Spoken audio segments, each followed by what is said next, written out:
Looking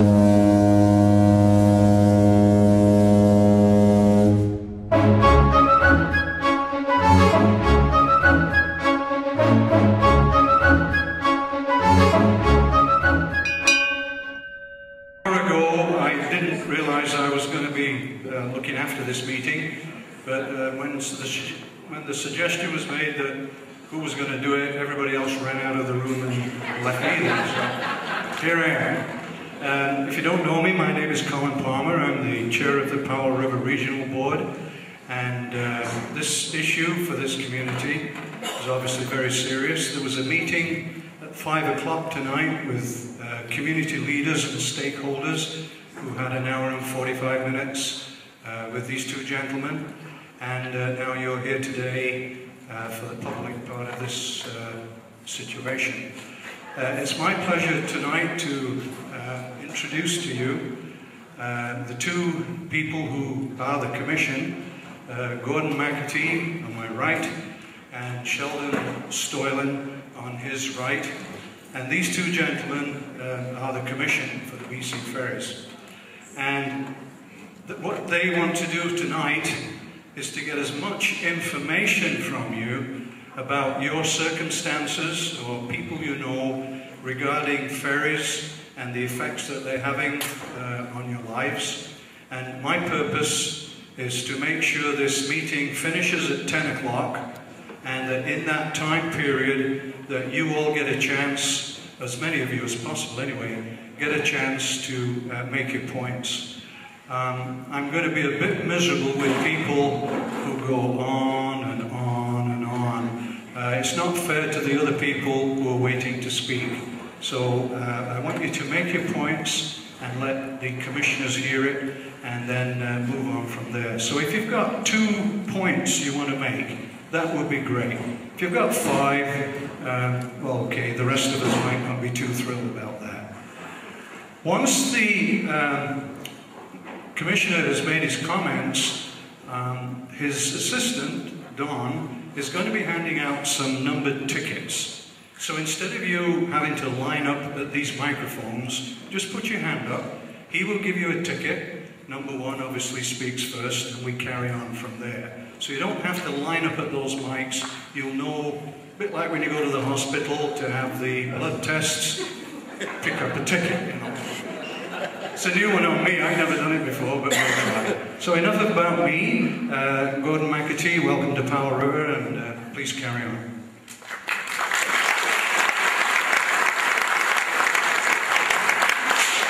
So you can all hear me? Before I start talking about ferry things, I just want to share with you a discovery I made today. Before I did work for the ferry world, I worked for the Olympics. And one of my jobs was to oversee construction of all podiums. And Powell River donated the wood for the podium that was used at the Richmond Oval. And I was downstairs in this facility earlier and found the plaque that we had created and set up here. So I've never seen it mounted, and it was real pleasure to remember that this community made such a great contribution to that project. So this is my chance to say thanks to Powell River for a previous thing I got to work on. So today we want to listen to you more than talk to you. I'm going to make a few comments, and because of the size of the group, it's going to be hard for this to be, conversation, which a lot of the smaller sessions have been. And my preference is going to be to talk less and listen more. If you want me to respond to a particular point you're making, please ask me to do that. But otherwise, for the most part, we're going to listen and take notes and hopefully reflect what we hear from you when we get to the point of making recommendations. So I want to start by introducing Sheldon Stoylan, the Deputy Commissioner. Sheldon's been in the position for a little over 3 years, so he really knows a lot about the Ferry Commission and the ferry system. I was appointed in May, so 3 months, and he's 3 years, so you can imagine who really knows more about this file than the other person. I want to start by explaining what the Commission is, and most importantly, what it isn't. We don't work for the company, the Ferry Corporation, and we don't work for the BC government. We are independent, and we were appointed to these positions to administer the Coastal Ferries Act, to implement the price cap regulatory model, and we report to the whole legislature. So that's both the Liberals, the NDP, and the Independents, and because we're independent, we have the ability to deliver a report that is going to reflect what we hear, which is going to include recommendations that we'll formulate as we consider what we've heard and what we learned. And of course, it will be up to the government to take whatever recommendations we make and decide what to do with them. But they have given us the mandate to do this review. In fact, it required legislation to allow us to do the review. And so there's a very significant commitment to this process. And we're very hopeful that the recommendations we make are going to be received well. So the main role of the Commission is the price cap process. And price caps are a light-handed form of regulating utilities and ferries, airports, rail companies. And the light-handed nature of it is basically the setting of a price cap above which the company cannot go. But below that level, they have lots of flexibility to manage the business and to be flexible and innovative and so on. It was a very odd time, though, for me to become the commissioner. The price caps occur once every 4 years, and this is that year. And the legislation lays out very clearly how the process unfolds. And on March 31st of this year, the commissioner, my predecessor, was required to produce a preliminary price cap decision, which was then to be followed by a public consultation period, and then a final decision on the price caps at the end of September. So coming into this role in the middle of that process was a bit unusual.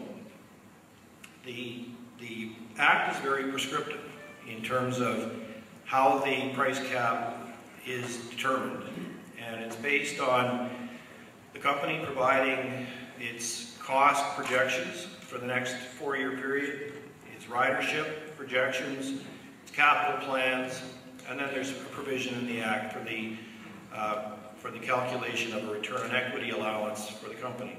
So the numbers that come out are a result of a fairly prescriptive process, and the numbers that came out at the preliminary point were quite large.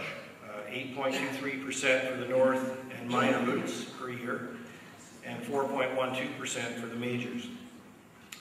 And, you know, to be clear, this was somewhat less, considerably less than what the company felt it needed.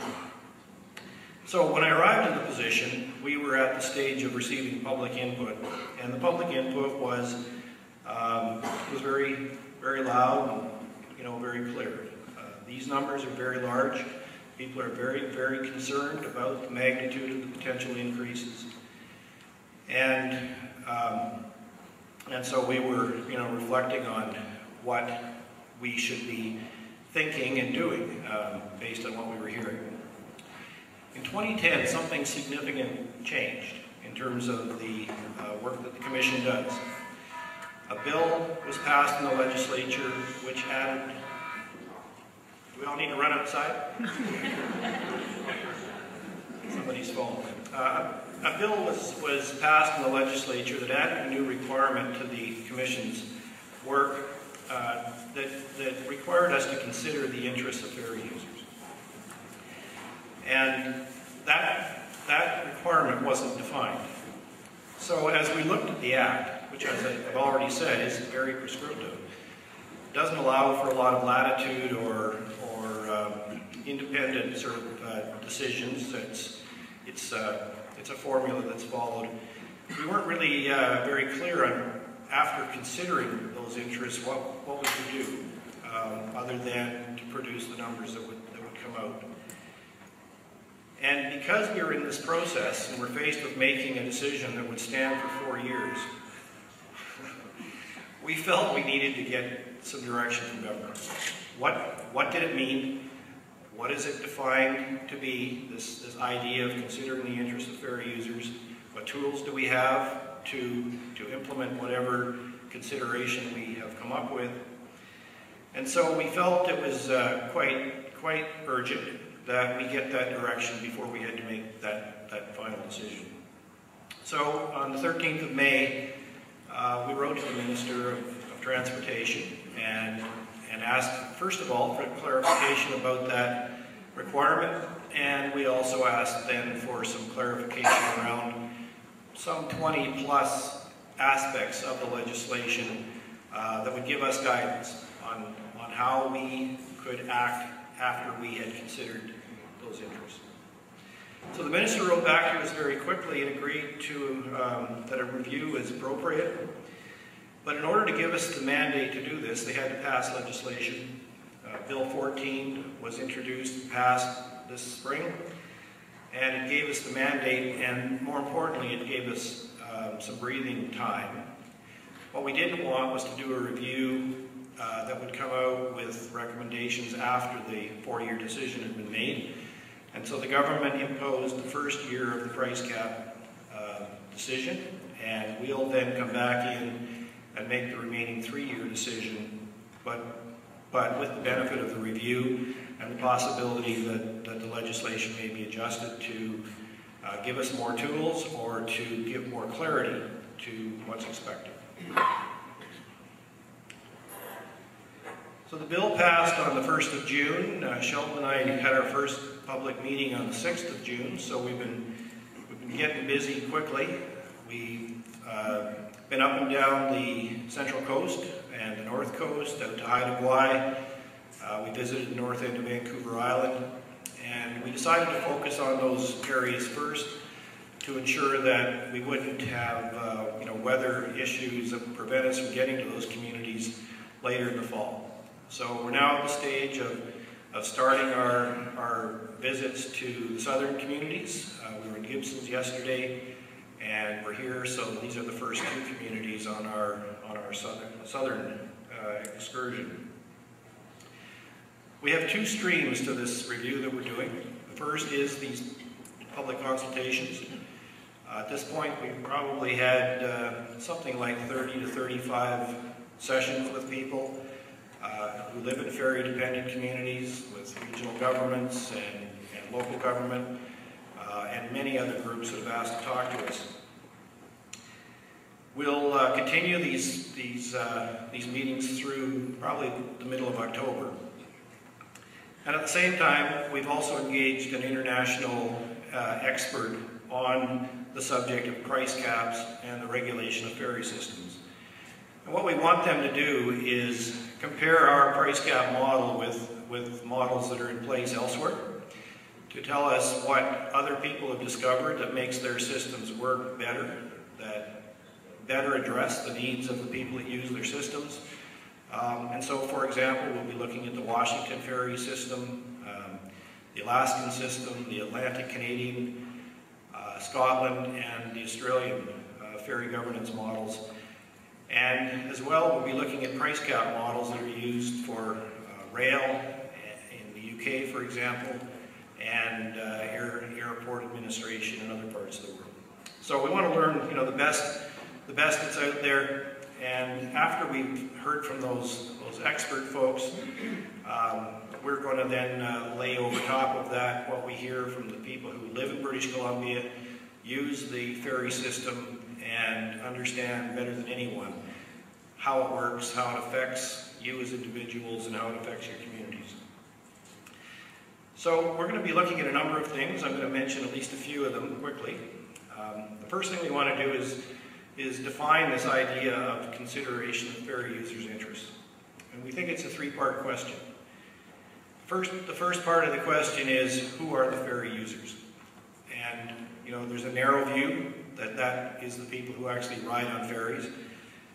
But a broader view includes people who have businesses that depend on ferry travelers, people who sell products or produce products that are sold in ferry-dependent communities, people who may not actually ride the ferries but depend on them to bring family members to where they live, and many others.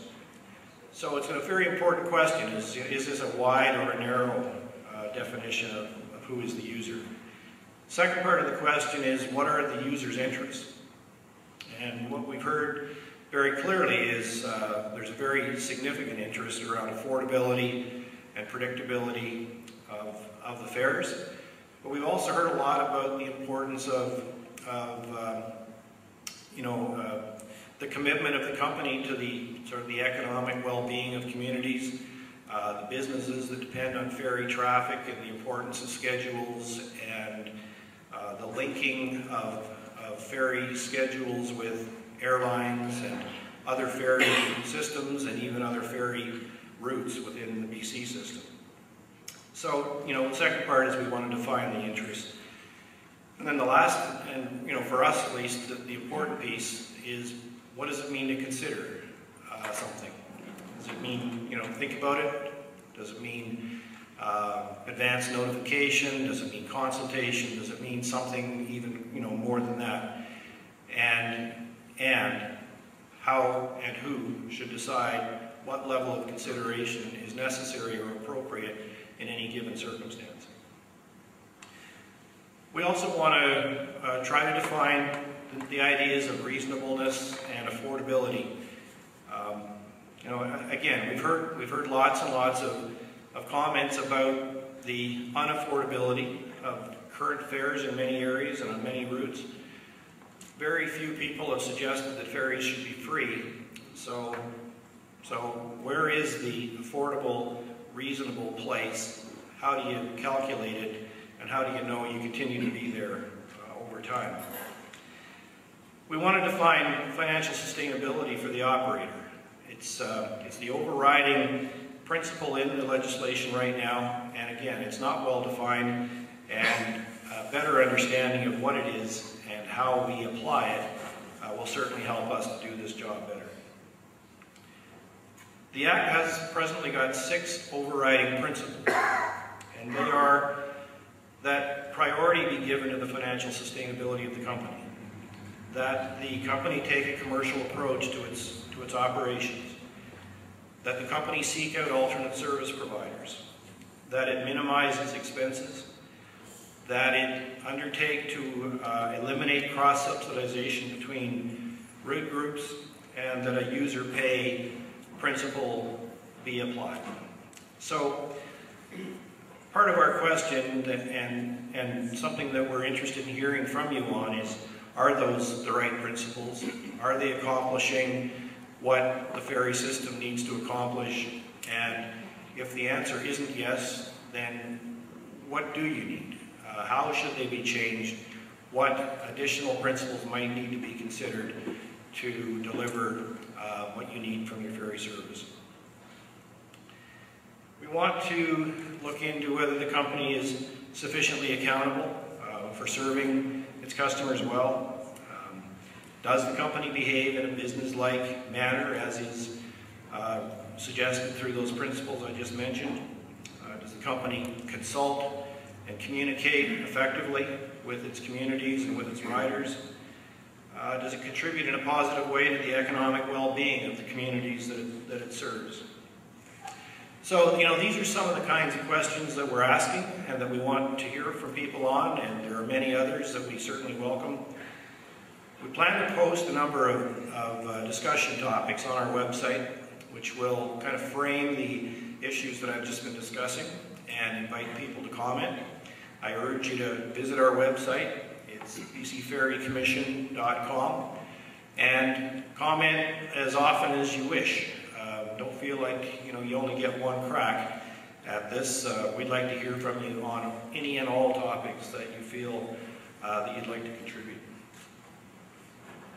You can write to us, you can email us, you can tweet us, and if there's any other ways you'd like to communicate with us, then tell us that too.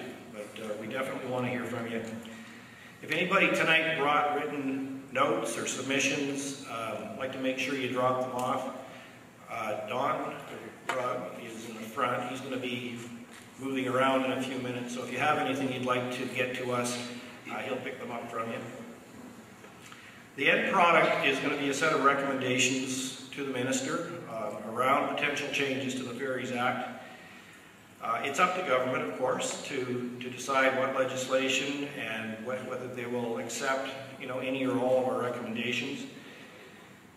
But I do feel that it's important to remember that government went to some significant lengths to make it possible for us to do this by bringing in legislation to give us this mandate.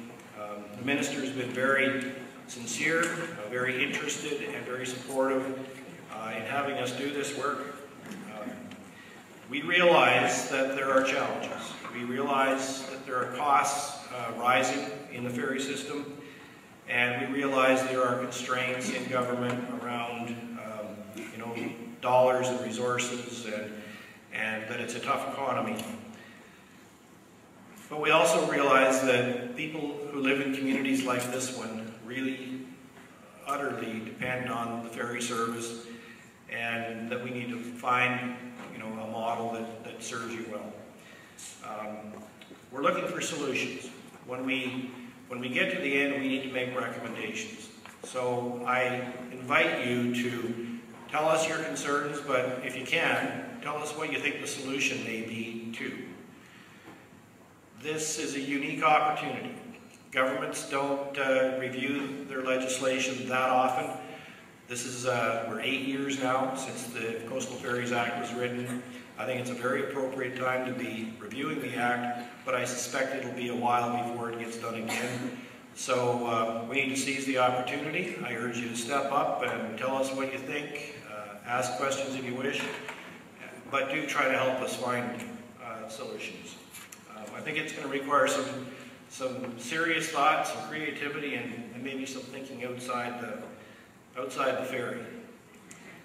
Sheldon, did you have anything you wanted to add before we start to turn it over? Okay, so Sheldon's, as I said, the Assistant Commissioner, Deputy Commissioner at least, and he'll probably be answering many of the questions. So between the two of us, we'll do our best. So Don, going to leap up now. He's got some cards in his hand. Anybody that wants to speak, grab a card, and we've got 2 mics, and we look forward to listening. We'll call this microphone. Nicholas has something he wants to give me, apparently. And I guess I should say, by the way, I mentioned that we do report to the whole legislature, and the 2 members of the legislature are here today. So Nicholas Simon and Gary Kuhn, the ferry critic, is somewhere in the audience. Want to wave your arm? Or Gary in the front too.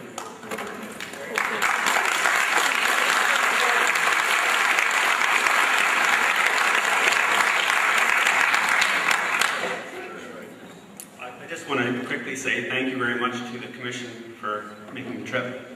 We had a really good meeting in Gibson's, and I expect they'll learn a lot here as well. This is a box of letters from Upper Sunshine Coast residents, 2,570 of them. So, we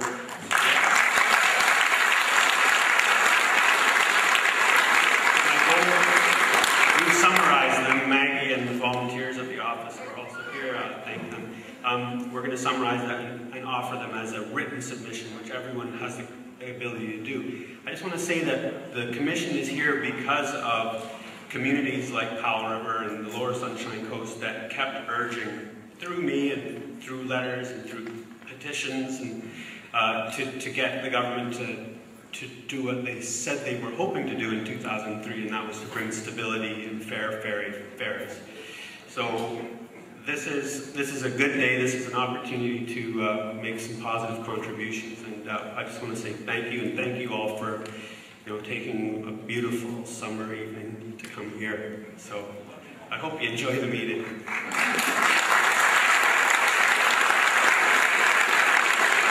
These will be going to the Minister when the House convenes on October the 4th. Okay, I'm going to call this microphone number 1, and you've got ticket number 1 there, and this one microphone will be number 2, so whoever's got ticket number 2, you can line up over there. So number 1. My name is Helen Evans, and I have lived in Powell River for 45 years. One of the things you mentioned was that under the Ferry Act, that expenses expenses should be reasonable. I don't think that was the word you used. You spoke quite quickly and I didn't quite catch it. Something about expenses. How can expenses be reasonable when bonuses are given to people for doing their job? When the head of the ferries gets an excessive salary, much more than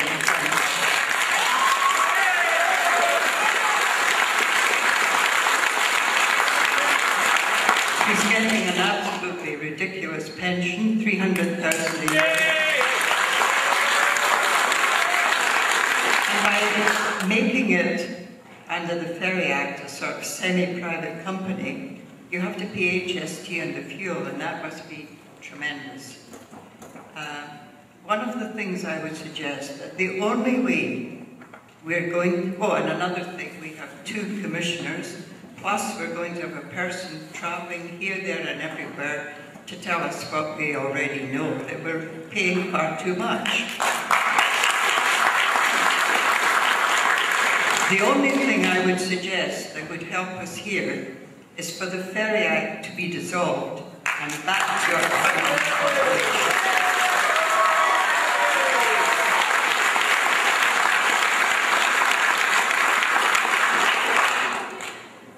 Thank you.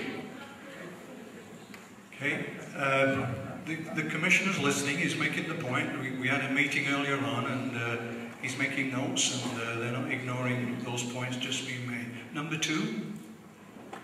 Hi, my name is Patricia Martinek. I was born and raised in Powell River, and I've been running the ferries for the better part of 50 years now. What I've observed is, over the years, is basically a deterioration in the ferry service in general. That includes food service. The ferry that we have now has no basic cafeteria. It's just sandwiches and food that you can, well, if you call it that, food you can heat up in a microwave. We used to have a proper cafeteria on the ferry where you could get sandwiches and breakfast and hot dogs and stuff, and I don't quite understand why they got rid of the cafeteria, because they seem to have the same number of staff on board. So that doesn't really make any sense to me. Also, the number of sailings have decreased over the years. I just remember when I was younger, at some point there were actually 2 ferries that sailed out of Sultry Bay. Wow, that was amazing. You know, we actually had ferries every 2 hours, and now we're lucky sometimes if we get a ferry every 4 hours, and who knows sometimes. I also don't understand the loading procedures. It doesn't seem to matter what time you get at the terminal.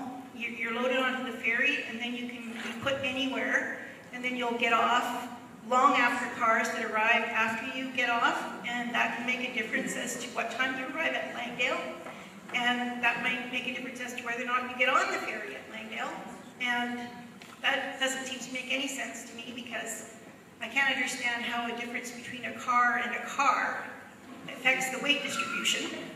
I understand sometimes between semis and trailers and things, but why should my car go up here while the other car that looks exactly like my car go over there, and they get off before I do? So I don't understand that.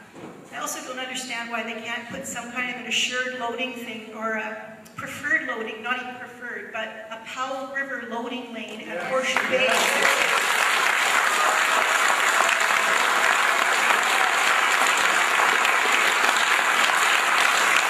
When you get to Horseshoe Bay and you tell them you're just going through to Powell River, you don't have to pay any more or less. They just put you in a lane that says you're going to Powell River, so you can get on and get off that ferry before all that other Sunshine Coast traffic.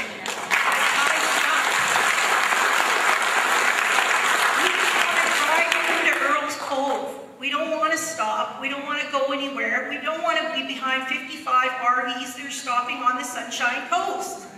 So why is that so difficult? I don't understand that. Do you want to respond to any of that, Rowan? You know, I'd like to listen. I'm happy to respond if you want a specific response. But well, I just want to say I've asked that before. I've said I'm going to Powell River. You know, I'm worried about the traffic. I've been told, tell them down at the gate. And when I've said down at the line, the guy has literally laughed in my face. Well, I've had a ferry worker laugh at me and say, "Are you kidding? You think because you're going to Powell River, you think you're going to get some special consideration on loading? Give me a break. I think the Commissioner had a number of good points there. If you don't want to respond, are you taking notes, Gordon? Well, no, it's not that I don't want to respond. I just don't want to take up all the time talking when there's so many people that want to speak. I'm not quite done. I do have one more. I'm not trying to take up all the time here. I guess what I want to say is fundamentally, we would like to be treated with respect. And we get the feeling that BC Ferries basically looks at us like that they don't treat us with respect. They look at us like we treat our sailings like they're a luxury, and they're not. These are not trips for fun. These are trips of necessity. These are business trips. These are trips to see, or for our children to go to university. These are trips for purposes. This is not a luxury for us. This is our livelihood. These are our lives at stake here. This is not a fun. What is the ultimate goal? Do you want us all to move to the lower mainland? Do you want us to turn into a ghost town, another Ocean Falls?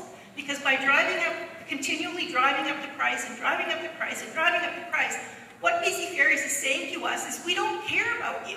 You don't matter. This town doesn't matter.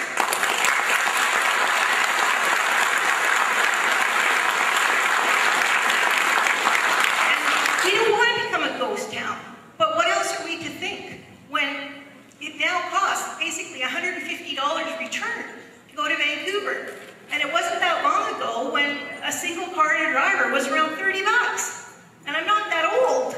So all I'm saying is, show us some respect and treat us like intelligent human beings. And don't just throw us under the rug and treat us like we're imbeciles who are going to end up living in a ghost town. Okay, well, before we get into that, so I did mention what the 6 principles in the Act are, and what you've just discussed is about respect and about consideration for the needs of people that use the system. I guess what I'm looking for is, what do you think the solution is? What do you think the principle that's missing is if you're not getting... It's not all about money. Here, here. That's what all the principles are about. Every one of those principles you espouse is about money. We need to go back to looking at what our needs are as a community. The number of sailings you give us, the number, the kind of ships you give us, the way we're treated as a community. It's not all about the money.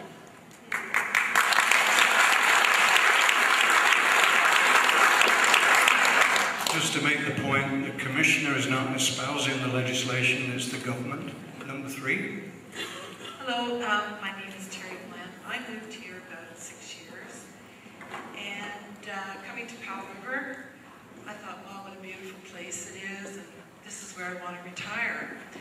And I also thought that Highway 101 included the ferry.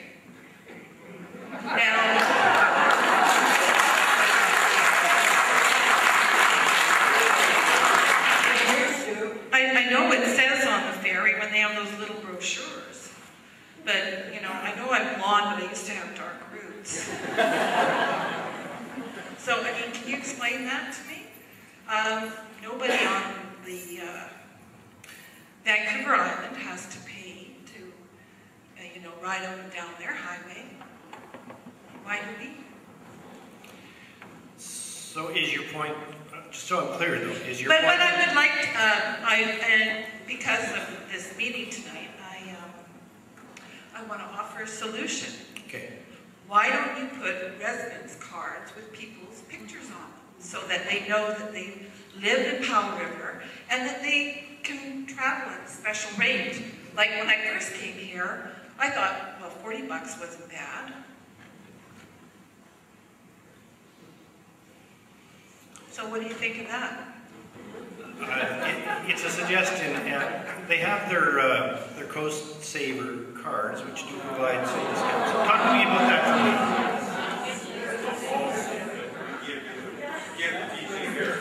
No, that doesn't work because that just ties up a person's money. I mean, after a while, you put the money on the card, and if you don't use it, well, sayonara, your money's gone. So that doesn't work either. It's just another cash cow. Okay, good point. Thanks for the comment.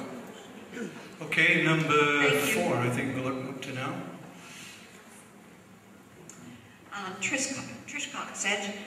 I have 2 or 3 points. My very first one is that I believe our highways should be public, not private. And we need to...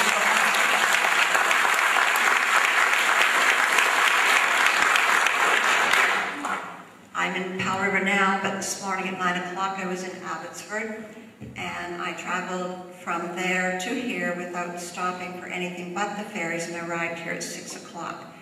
So it's a long day when you have to go to the lower mainland, and when you have the costs on top of that, it's prohibitive. I'm wondering how the people who travel Highway 1 from Hope, let's say, or even Abbotsford to Vancouver would feel if there was a huge tax put on their roads as there are in ours, because it is our road.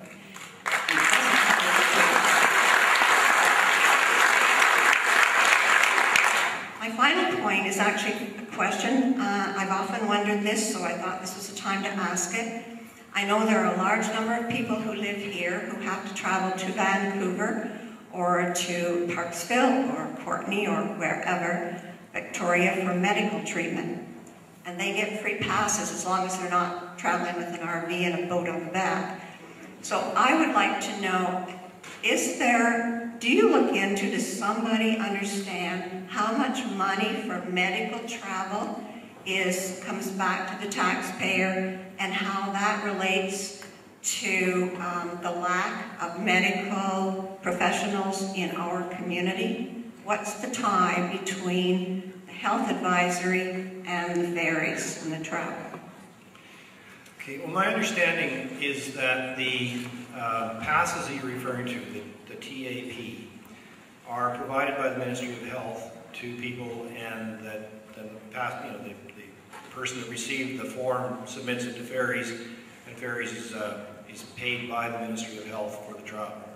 So I think that's how it works, but I'm not sure I understand what question you're asking. Well, it comes out of the same. It comes out of the taxpayer pocket. But if we had professionals, is there anyone who understands the whole picture? If we had those professionals in our community instead of having to travel all over the province to get medical treatment, how would it balance out as far as ferries? Because ferries are free for those people. What if they didn't have to travel for medical things? Professionals were here. Yeah.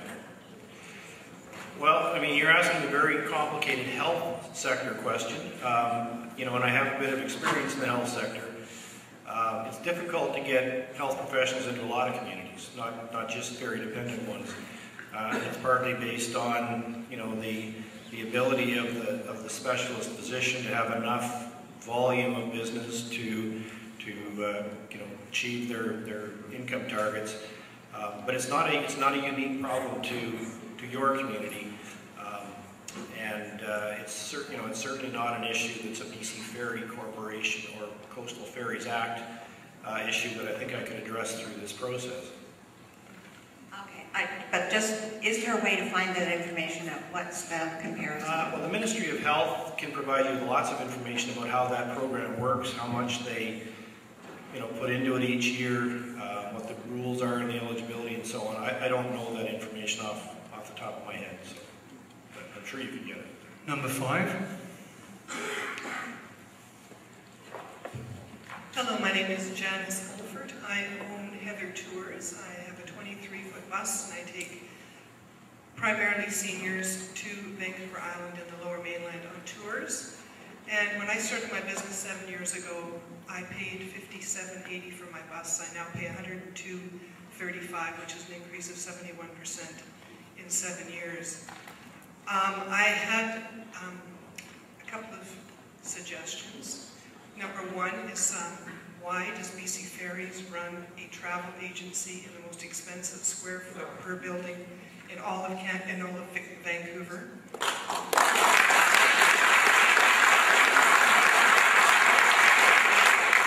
I don't believe that BC Ferries needs to be a travel agency.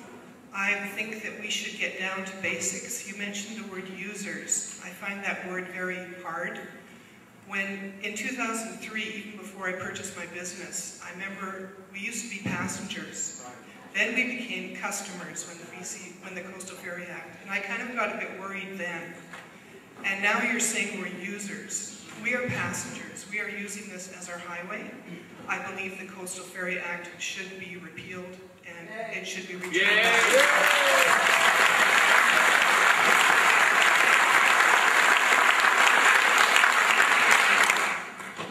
Number 6. Bob Johnson. I've been here 6 years. In that time, everything's pretty much doubled as far as ferries. Just speak a little closer to the mic, I think.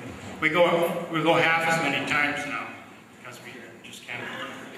Anyway, we used to have a prorated fare where you pay, a car was one rate and an overnight was another. And now everybody pays one rate, and I think that a small car should pay less than an RV. 20-foot RV pays the same. And same, a small trailer behind a car, you're paying a ridiculous rate for that length. Okay, that should be part of the solution. Change it back to a fare that's fair. Thank you. Thank you.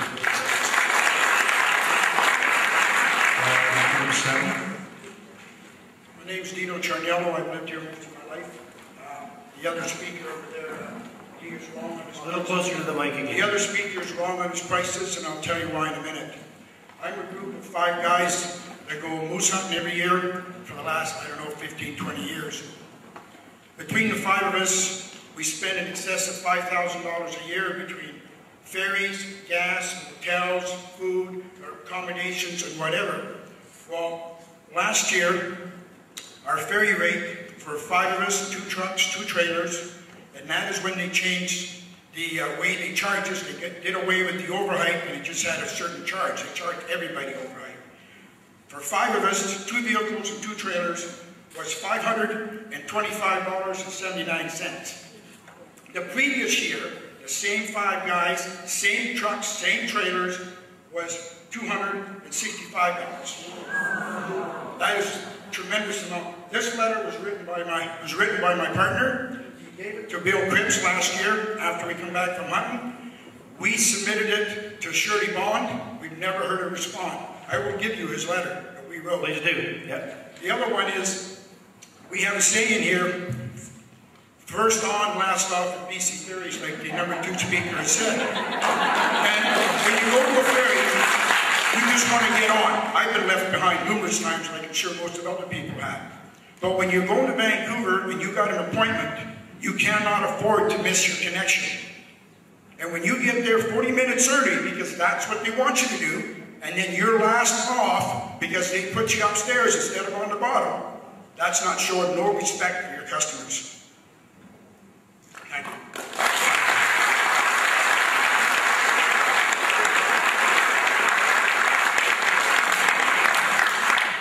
Number 8. My name is John Pettigrew, and I've lived in Powell River for about 35 years. And I think most of my suggestions have been covered. I fully agree with the resident card for Powell River travelers that come from a little closer to the mic, yeah. Okay, a resident card for people that travel south and coming from Vancouver or going to Vancouver. That one's been covered also. I understand the ferry service is losing money. Well, I can plainly see that with the first ferry running from Little River. 50 cars or trucks is about the basic number on that first ferry.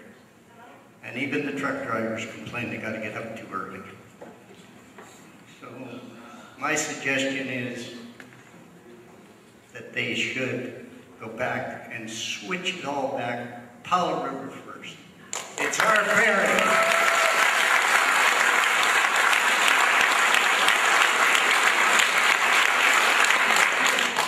And Mr. Hahn may sue me, but we should get rid of him. We can't afford him.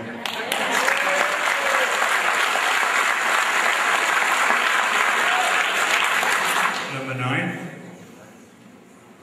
My name is Ray Sketchley. I've been in Powell River since 1964, so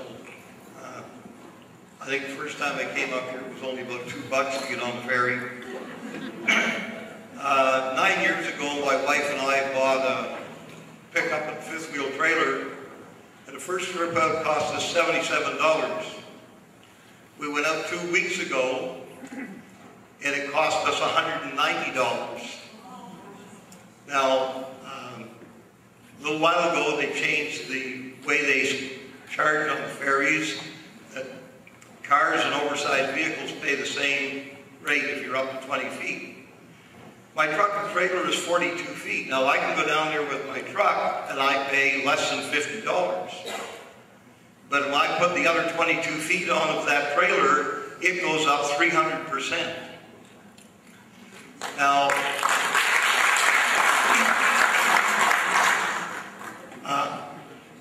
I think basically what you have there is a license to steal. The Australians say Ned Kelly was a gentleman. You knew when he was going to steal from you because he put a gun to your head.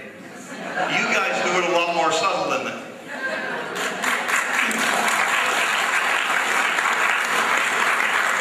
Now, we used to make a number of trips out every year, but when it's $400 to go in and out, basically 2 trips a year is all we're going to go.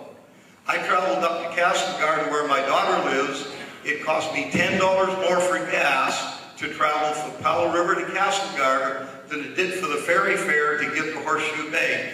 I think that is absolute horse manure. I think someone is stealing way too much, and that you need to be accountable, and we need to get rid of the Ferries Act and go back to where it belongs to the government.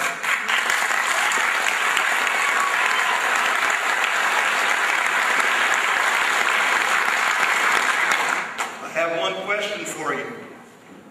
With this Ferries Act, are you also over the interior ferries? No. No. And they're all free. As a matter of fact, on the Kootenai Lake Ferry, a 45-minute ferry ride, basically the same as we have at Sultry Bay, and they have a big brochure, the longest free ferry ride in the world. And they got roads. Yeah, they can take the rest of the Elmo Pass, or they can go up to Revelstoke and the Golden and down around the other way. They do have other choices. We don't.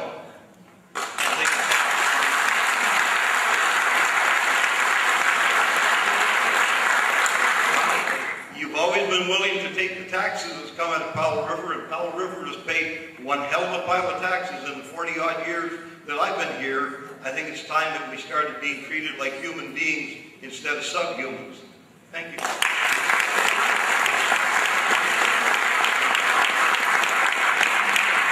Number 10. My name's Nancy Bennett, and Mr. Skepsey just made my point. I think that we all would be in agreement that the ferries shouldn't be in the money-making business. It is our highway, the way that we get to and fro. And I have traveled several of these ferries, the inland freshwater ones. They're all free, no one's paid. Why can't they share the burden? It's all the government, no matter which commission you put it under, or which department. The money's all supposed to be coming out of the same pocket, isn't it? They should be sharing too.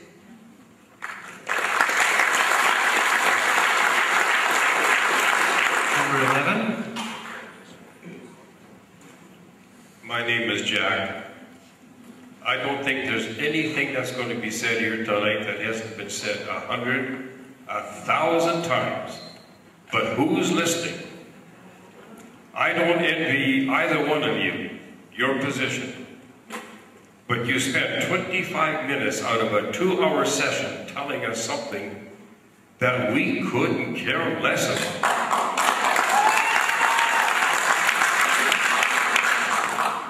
Now, in your sojourn around the province, have you ever missed a ferry? Have you ever missed 3? Have you ever had to stay overnight to catch a connector? Yes.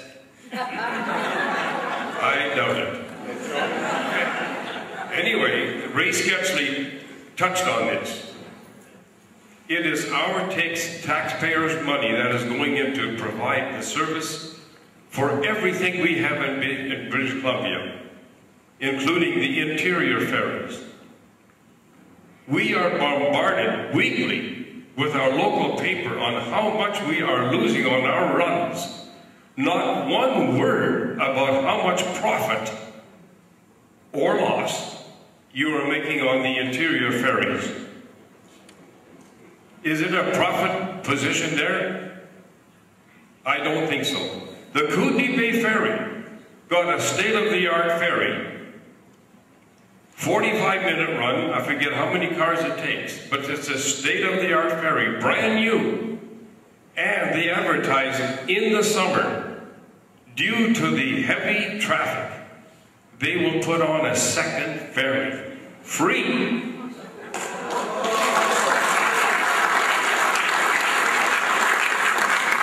And as Ray mentioned, every one of those 14 routes, there is an alternate route by road around that body of water. We have nothing. It is our taxpayers' money. Give us a break. I don't think anybody is advocating a total free ferry system. We would have lineups like you wouldn't believe. But at least let the interior people, why hasn't anybody answered that question? Why aren't they free and we're paying through the nose? Thank you.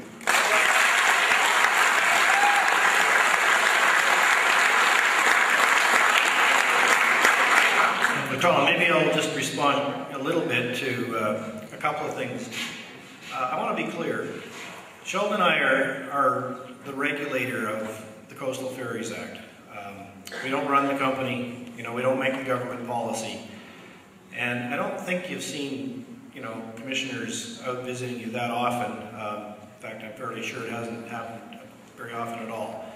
We offered to do this because we felt it's really important to, if we're going to be assigned the responsibility to consider ferry users' interests, to come and talk to ferry users and hear for ourselves, what those interests are and how the Coastal Ferry Act is affecting you. So, take the man's point.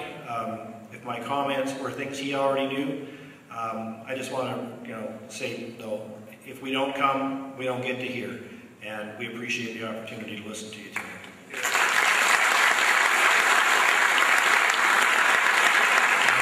Number 12. Hi. Hi, my name is Jen Vassar, and I work for an industry that is affected directly by the ferries and the rising costs of the ferries. I heard you mention at the beginning something about the ferries contributing to the economic health of the communities they serve. Are they doing that? No. These ferries are not helping us one bit. Every time somebody decides not to come to Powell River because it's getting too expensive, the ripple effect through the community affects every person in this building. My other point is I'm a young family and we travel on the ferries for various reasons, including sport for our children, vacations and medical, all kinds of reasons. 4 years ago, the ferry cost around $70 return for us to go to Comox. We went to the island for our summer vacation and it cost us $145 return about a week ago. That was more than our food costs, our gas costs, and our camping in Tofino, which isn't cheap, by the way.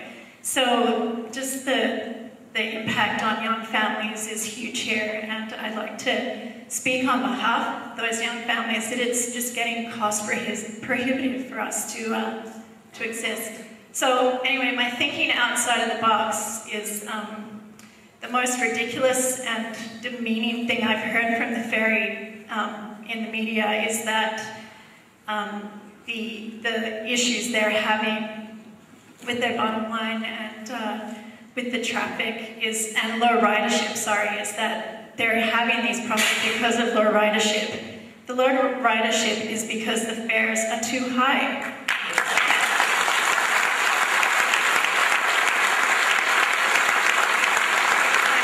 I usually go over to to Vancouver Island around 5 or 6 times in the winter, purely for fun, and I won't be doing that this year. So that's affecting the communities over there as well. It affects so many industries in our community and on the island. So my outside-the-box solution is lower the fares, and we will ride the ferries more.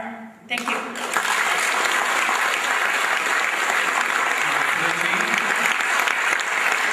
13.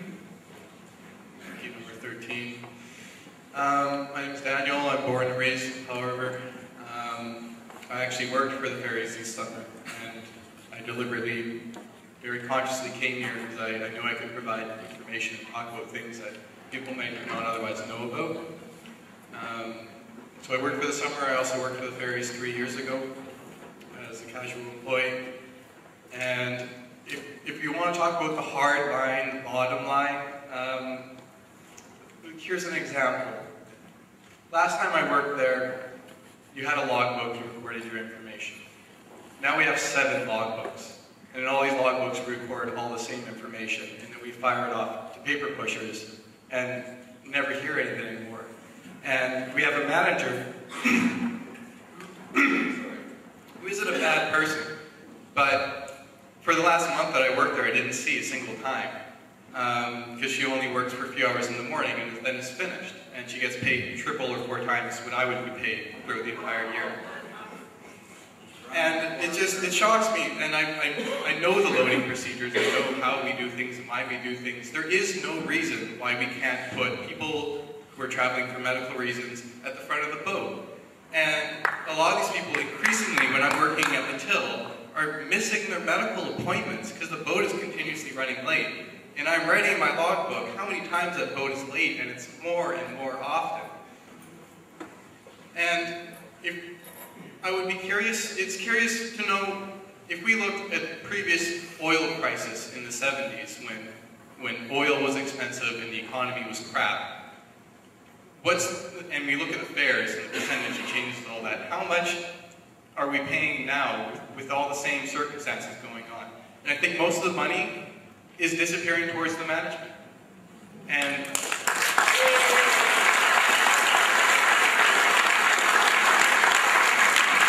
seem to have run this operation fine for 40 years without. So I want to make sure I cover all my points, but... You done? Just get a little closer to the mic if you've got some more to say, because we're not catching you. Nothing that is happening there now cannot still be done without this private structure. The only thing the private structure is doing is funneling an enormous amount of money that doesn't need to be spent into the ferry system. So I guess that's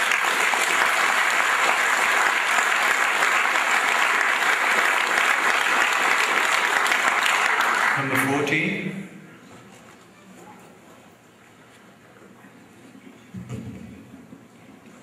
I'm a very recent arrival, although I've lived and been dependent on BC ferries for probably around 40 years. I used to make many trips, almost every weekend, to my family on Vancouver Island when I lived in Chilliwack, because it was very reasonable, took a little bit of time. Now, I haven't seen my family in 3 years.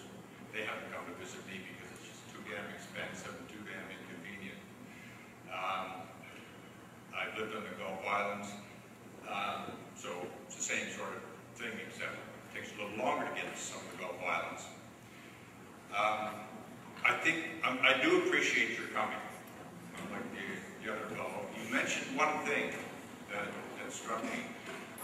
Commercial viability. I can't remember the exact term you used, but commercial viability seems to be part of the act. I think that needs to be scrapped. A long time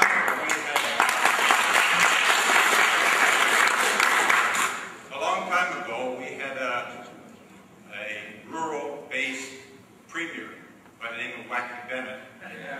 He created a ferry system that I think, no matter which side of the political spectrum you're on, I think Wacky Bennett created a ferry system that served the people of BC.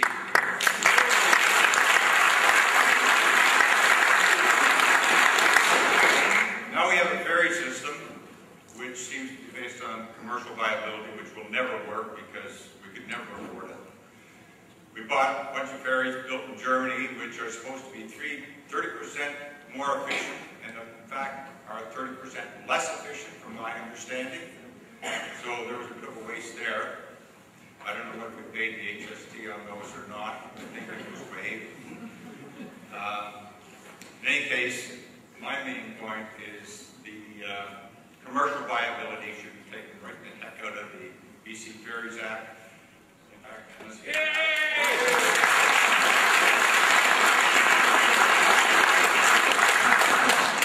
make it a toll road. I'd like to see the Sky Highway should be a toll road. Yes. Because the Sky Highway seems to serve the people who can afford to ski in Whistler. We couldn't afford to ski, well, most of us couldn't afford to ski in Whistler if we ever did get out there. But if you wanted to go, at least the highway's free.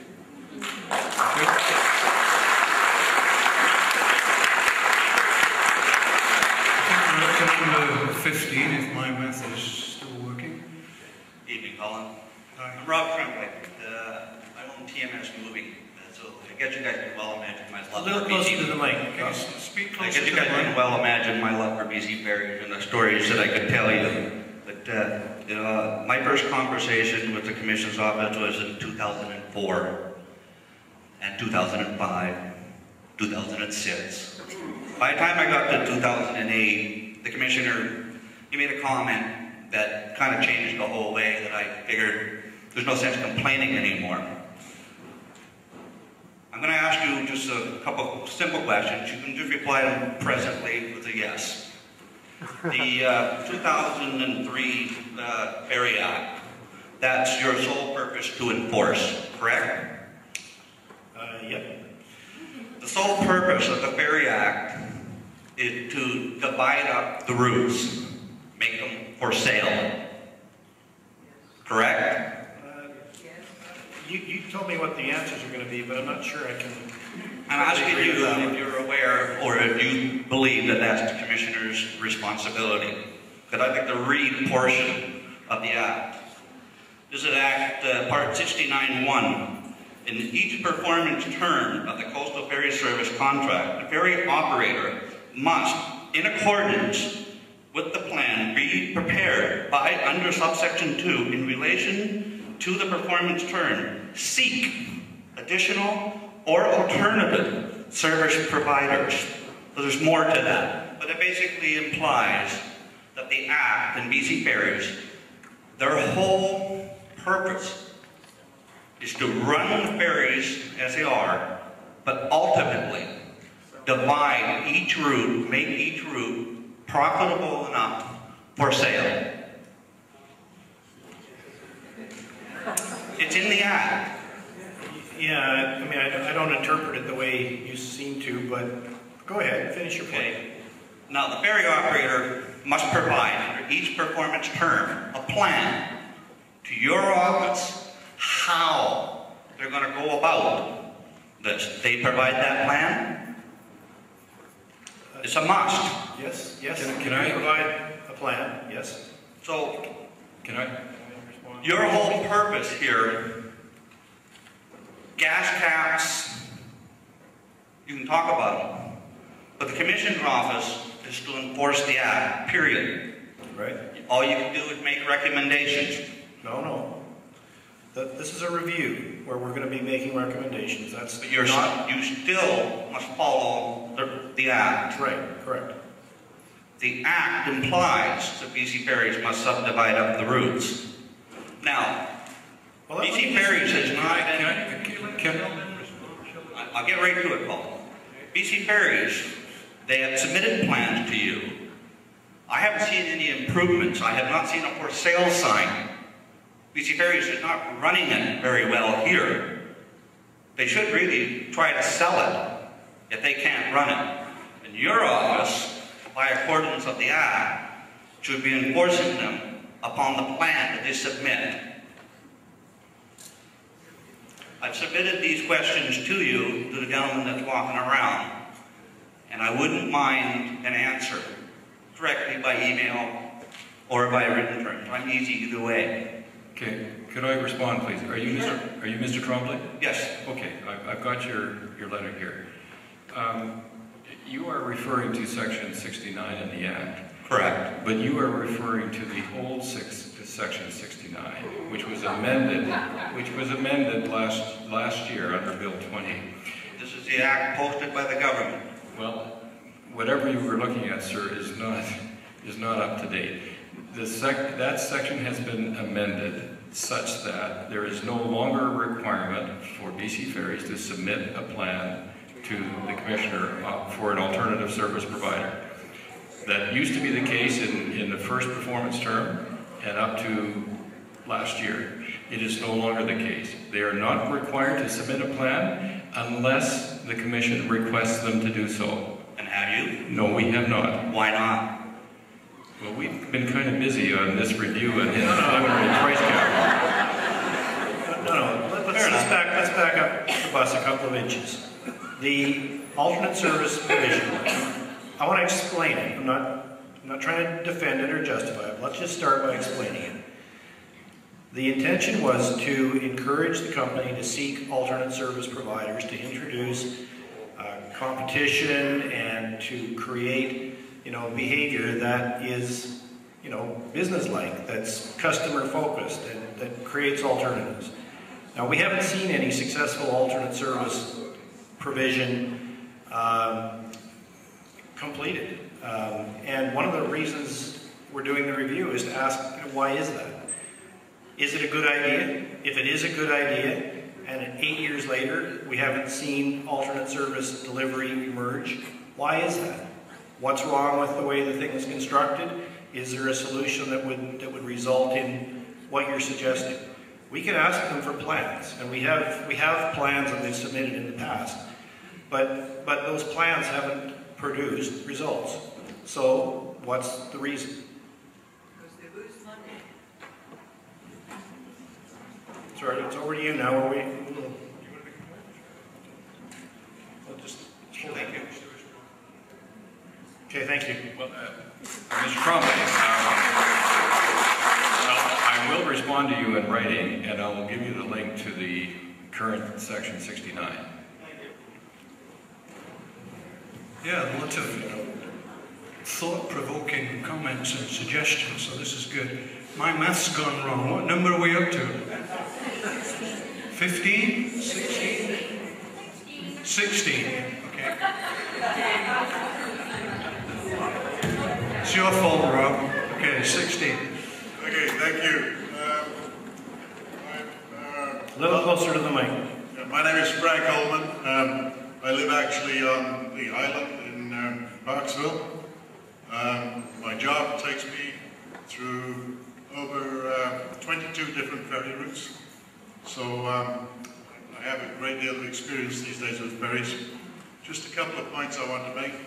One of them in regard to scheduling. When I first got the job, I was headquartered here at Powell River for a year, and moved my headquarters over to the island simply because of the efficiency of the ferry route, the way it sits right now. I can come over here, do a day's work, and go home. I can't do that when I'm in Powell River, go to the island, do the day's work, and come home. It just doesn't work. The other part of that, of course, is when I'm down in the seashell part of the area that I work in, I have to go back through Nanaimo, continuously frustrated as I pull in to Horseshoe Bay on the ferry to watch the Nanaimo ferry pulling out and having to wait for 2, sometimes 2.5 hours for the next ferry. There seems to be no coordination. The interesting thing is that every time I do that, I'm followed by at least 4 or 5 vehicles doing the same thing. So it's not just myself, there are other people that use that.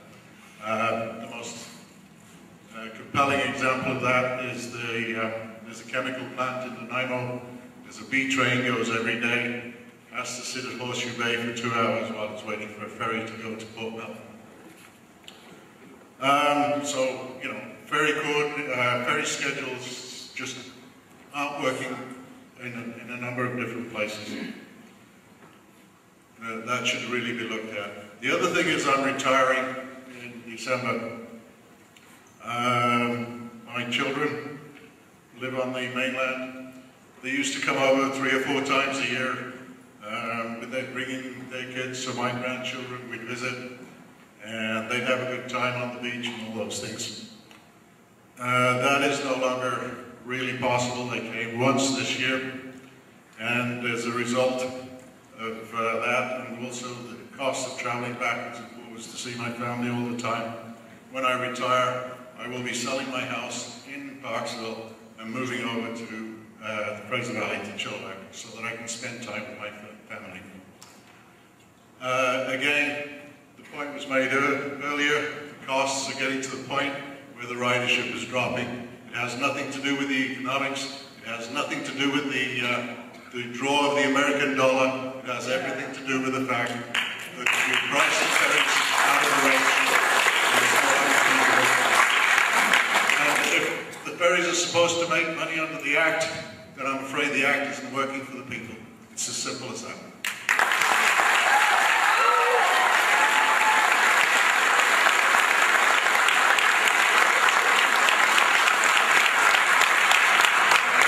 Number 17.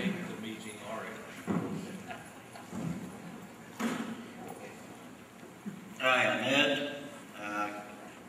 Just got 3 quick things. Sorry, but again, just closer to the mic. Sorry, I got 3 short things to, like lots of people, I gotta go to work in the morning. Okay. You mentioned earlier the Coast Saver card for the BC Ferries. That's a wonderful thought, but if you have to drop a minimum of $90 on it, that's really not a savings. Gentleman earlier took... Sorry, could you just repeat that? The last point you made? You have to put a minimum of $90 on the Coast Saver card. That's cool. I'm a treasurer of a local club. We're international. There's members all over the world. We hold like symposiums, events, type things. We're the medieval guys. 6, 8 years ago, we used to have a thing down at Kent's Beach. We get upwards of 180 people coming, as far away as Seattle. Nowadays, we're lucky to get 20 people, and most of them from the island because they can walk on. Like, it's really cutting into people's traveling. And another gentleman mentioned Wacky Bennett. Yep, put it back to the highways. When things go that wrong, go back to your roots and start again.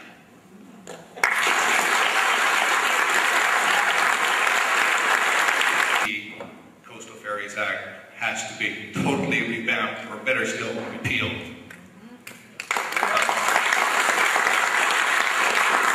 Because of our geography, you well know that we're a very dependent community. The ferry system affects every single one of our citizens, whether or not they use the ferries. This includes personal travel, business, sports, and medical appointments. My suggestion is that the system has to be placed under the transportation system or the BC highways system. And in that way, we would be treated the same way as every other citizen in this province of BC, fairly, equitably. We don't expect special status, we don't expect perks. We do expect respect and fair treatment, basically.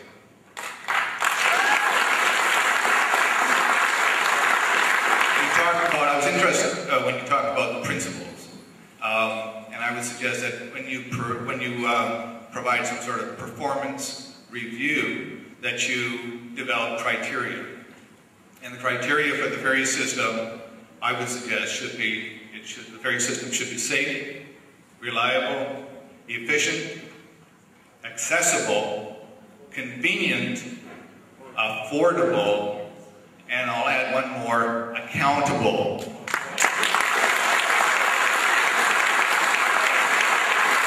I think that Mr. Hahn and his cronies are just out of control. Thank you very much. Next one, please. Good evening. My name is Debbie Dunn, and I'm just sort of talking. off the top of my head here, but I basically agree with everything that was said up to this point. I think the Coastal Ferries Act needs to be demolished. We have to go back to it, looking at it as a highway system for us. And also, you asked us questions about how it affected us. I moved here from Edmonton 7 years ago, thinking that this was paradise. I have quite a few family members that would love to move out here, but because of the cost of the ferries, they are staying in Edmonton. They don't want to move out here until things change. I have a sister who wants to move out here and start a business. That business would just isn't viable with the ferry system the way it is right now. It would cost her too much in transportation. And to get her supplies here, it'd be too expensive as well.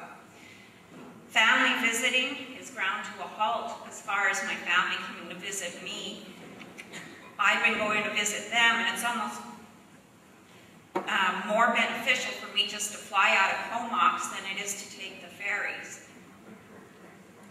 Because you can go walk on. I'd rather take the ferries, have my own vehicle when I get to the other end, but by the time you wait, you have to, if you miss your connections, it's just not viable.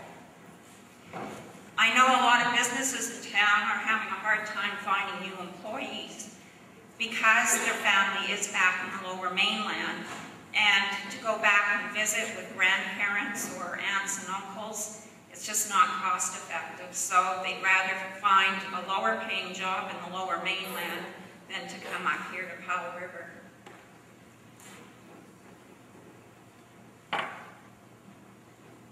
I strongly feel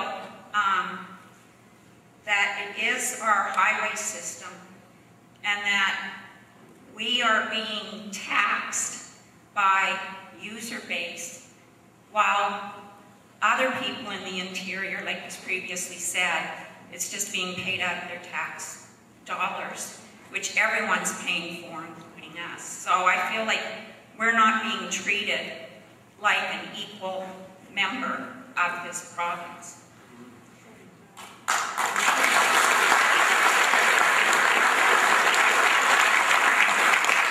couple other points I'd like to bring up is quite often the elevators aren't working.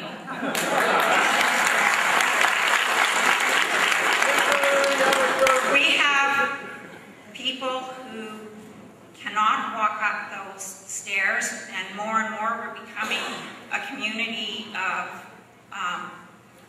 older individuals and also of individuals with disabilities. And it's not fair for an individual to pay the same as anybody else, but they have to stay in their vehicle for the whole trip because they cannot make it up those stairs.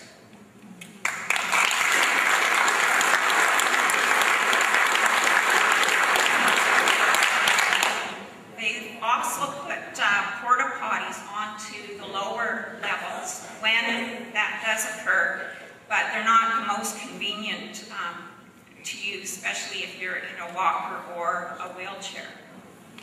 And I think the last point I want to make is that I think we've all made it clear that our ferries, we're dependent on them. They are highway systems. Yet there's no consequences if they're late or if for some reason they don't have alternate transportation to take people like to Texada Island. And if you're just stuck for 3 days, well then you're stuck for a couple days until they decide to do something else.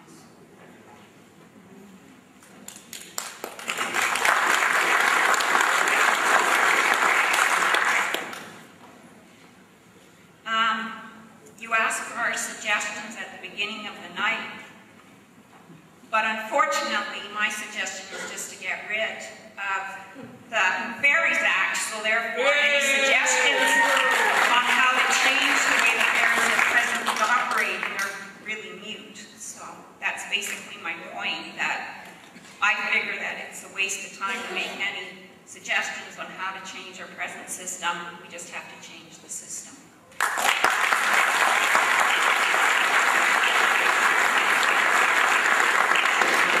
Who's next?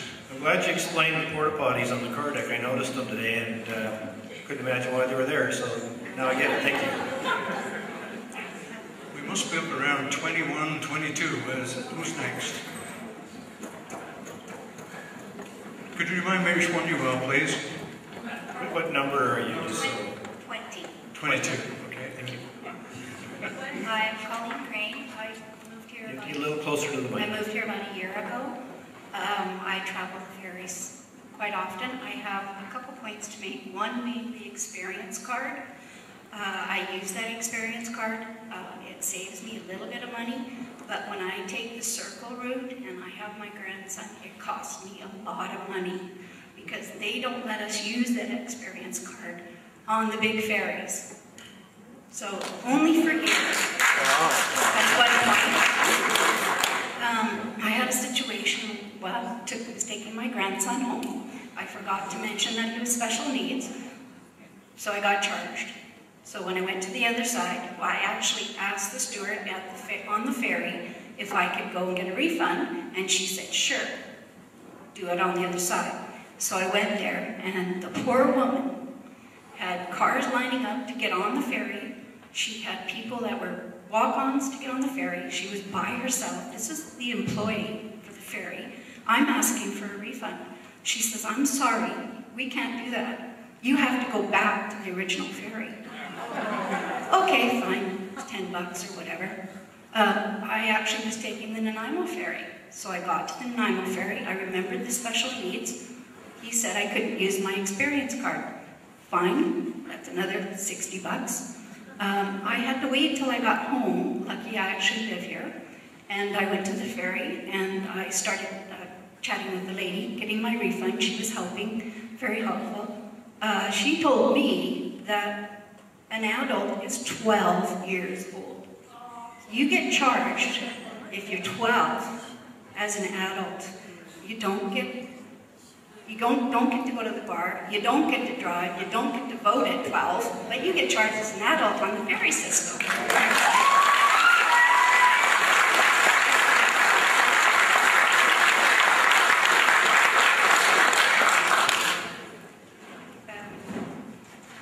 That was one point. My suggestion, I'm trying to think outside the box. It's really difficult. Maybe when people are traveling, the users are so low, apparently, which every time I get on the ferry is usually packed. Why don't we do a car full? Why don't we say a family pack? Why don't we say the more people that travel together get a better rate? So that when people are going over for medical reasons, and I've had to take people over for a medical reason, they got on free, but the rest of us had to pay. So why can't we do something like that? Make it so that everybody, gets a better rate. And everybody else has made wonderful suggestions. Everybody else has very valid points. We're happy that you guys are here and listening, but let's see if there's anything that's going to happen. That's what we want, results.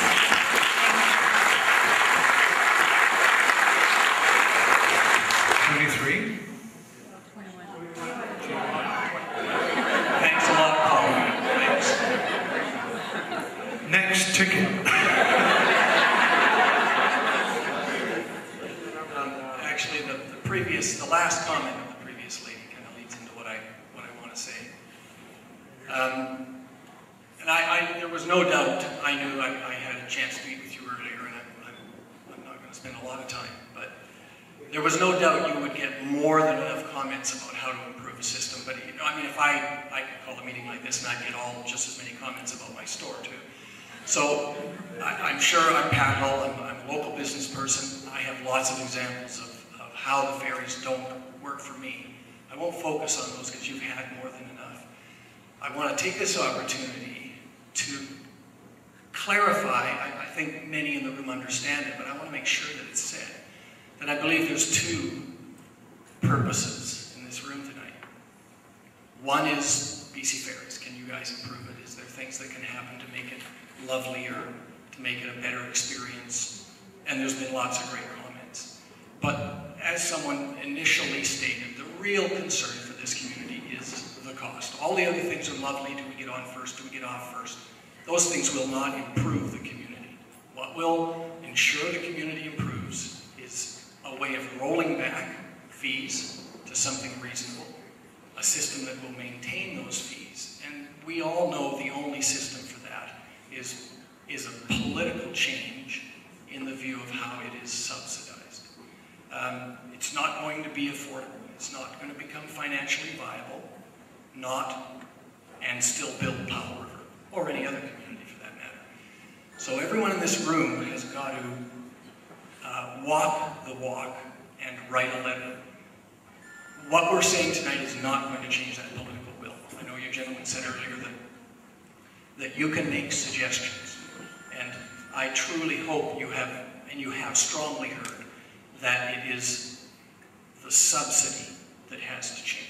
That is the only way this system will become affordable for us. There is no other way to keep the rates down, but, as people have so eloquently said, to recognize us as much a part of British Columbia as anyone else driving on roads or anything else that we all pay for. So, but this room has got to be politically driven. If we wish, and you know, right now, sure, the NDP is in a great opportunity. It's always great to be opposition. I don't care what government's sitting there. It's going to take political will, and that means voters, to change the process. So every one of us has got to write more than one letter, and we need to copy everyone on that. You'll do your job. I thank you for coming. I actually apologize for some of the abuse you've taken. Powell River isn't really like that. The abuse shouldn't be aimed at you, and you don't deserve it. Appreciate what you're doing. Hope it's effective. But this room has to make it very clear to the powers that be that the system as it exists, and quite honestly, I'm brave enough to stand here and say, I don't want it to go back to I don't want the government running the ferries, but I want them to be accountable. And I want the ferries to be accountable to the government, because that is our only opportunity to change things. So that is what's wrong with the system. There's got to be a hybrid here somewhere where someone runs it well, and that isn't the legislature. They are busy enough trying to run themselves. But the legislature does need to have control, and they have no control right now. But this room has got to take that responsibility. You can't do it. And I just really want that to be clear for everyone in this room. I put a big sign up on my lunchroom board. It said, meeting 8 p.m. If you're not there, don't bitch. Get active, write a letter, please.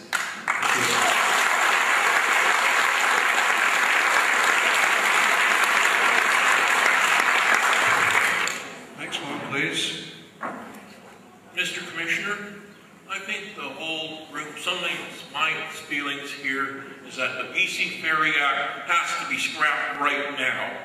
It is not working for people here in Powell River. We have seen ferry fares jacked up for no good reason whatsoever. And we have seen those ferry fares end up in the pocket of Mr. Hahn and his cronies in Victoria. And that's what it's been like here. BC Ferry Corporation has treated Powell River like dirt.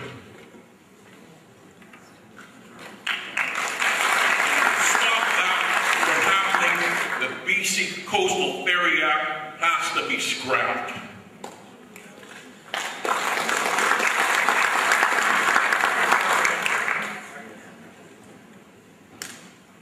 Do you have another suggestion, Kenny?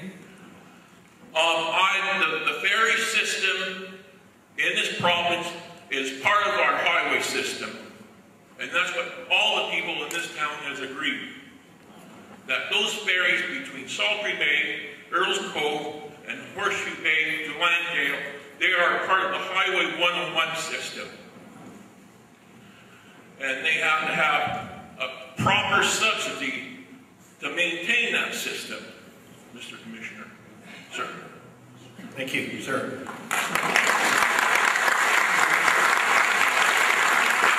Next one, please.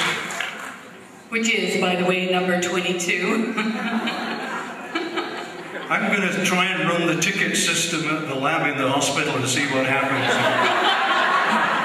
I'd probably get in there quite regularly. Anyway, carry on, sorry. I'm listening to the comments, I'm forgetting the numbers. I'm enjoying the suggestions that are coming through. My name's Lee McKenzie. I wasn't born in Powell River, but I got here as soon as I could. I was, however, born on Vancouver Island, and I'm old enough to remember when the ferry system that ran out of Nanaimo was the Blackball ferries, and I rode on the Kaloki and the Chinook. And I have seen many, many changes, as have all of us in here, most of us who have lived in a ferry-dependent community, whether it's on the island or on the coast, for most, if not all, of our lives. In the beginning, you asked what the impact was personally. I have two very small things. The things that I'm going to say simply echo comments that you've heard already tonight, but I think that in reinforcing those comments, it helps you feel confident that it is a wide-held view that you're hearing and not just a few complainers. My family is still on Vancouver Island. I see them very seldom. I'm on a limited budget. I cannot afford to hop in the car and go and see my mother whenever I want to. I am not alone in that. I also, for a few years, have had an art studio here in Powell River, and the number of times that I have heard people come in and say, wow, I've never been here. I didn't know anything about Powell River because I wasn't willing to pay the fare to come over. When they come, they're delighted, but we can't get them here. I have 2 points that I'd like to make. First of all, I know that this isn't your bailiwick, but I'm afraid I do not buy the argument that the people running the Ferry Corporation must be paid exorbitant wages because they're the only ones who can do it. I think there are many people with common sense, including people in this room, who have enough common and business sense to run a corporation and see facts. And because of that, I think we mustn't just swallow that explanation when we hear it. When a restaurant is losing patrons, it doesn't improve its bottom line by cutting the menu and then raising the prices on the few items that are left.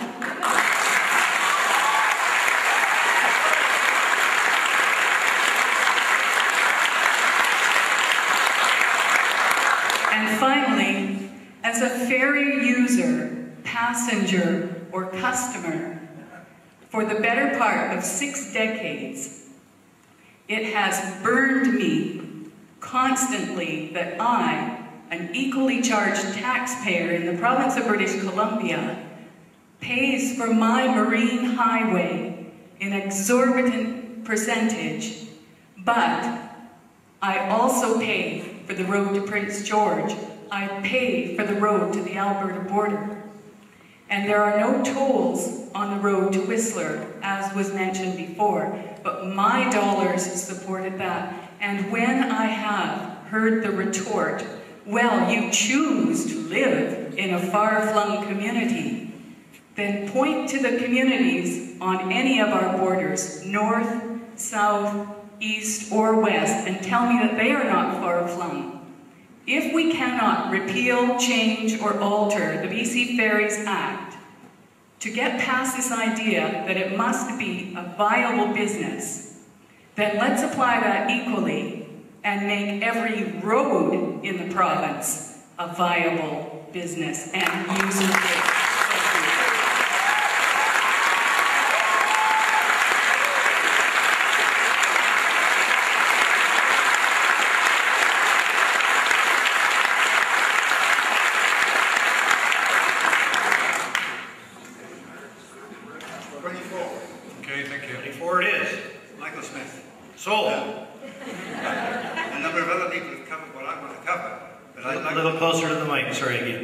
I'd like to almost disagree with all of the principles that are in the Coastal Ferry Act. I think all those principles are directly responsible for creating a company that doesn't understand ferries. They want to run cruise ships.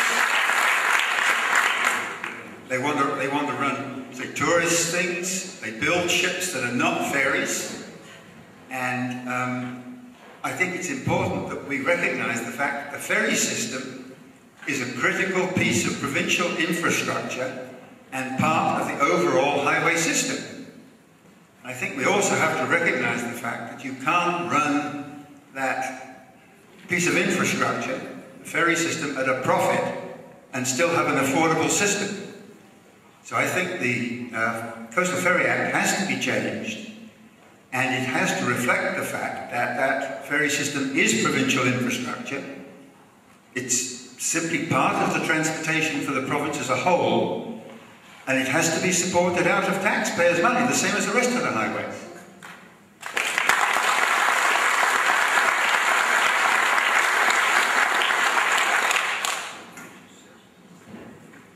That was the point I wanted to make. Thank you. Thank you. 25. Good evening. My name is Ann Parker, and I was born in Powell River some 50 plus years ago. I'm not going to say just when. But you asked us what impact these ferry fares are having on us. As it stands right now, I am the only member of my family that still lives in Powell River. The rest are living on Vancouver Island and in the Lower Mainland. My family does not come to visit me anymore because they can't afford the ferries. I used to go and visit them once a month. It's now maybe every 2 months because I can't afford the ferry fares. So that's my personal take. I wanted to mention something that Janice said regarding BC Ferries being in the travel agency business. I am a travel agent, and I work in an office that doesn't even have air conditioning. Yet BC Ferry Vacations has offices, and I believe it's in one of the waterfront hotels down by Canada Place. Yep, correct. And that must be tremendous amount of rent that they're paying. And for what? And the last thing I wanted to mention is Mr. Palmer, you made the Nanaimo Daily Press a couple of weeks ago, in which it was stated that I believe that there are 16 or 19 free ferries in this province. Is that correct? Sorry, how many? 16 or 19 free ferries. 16 or 19 free? That's what the paper said, and I may be wrong in that. I don't think I said that, no. Okay, there's 14. Yeah. Even that's too many. Why are we paying so much when they get to ride for free? Yeah, we were talking about the fact that we're paying for that from our taxes, and they're expecting us to pay our own fares here with no support. That was the point we were making here. And that's being made here tonight. And so that's what I wanted to reiterate on, and also to just let you know that because of these ferry fares, I'm going to be leaving Powell River to live on Vancouver Island because I can't afford the ferries anymore. Thank you. Thank you.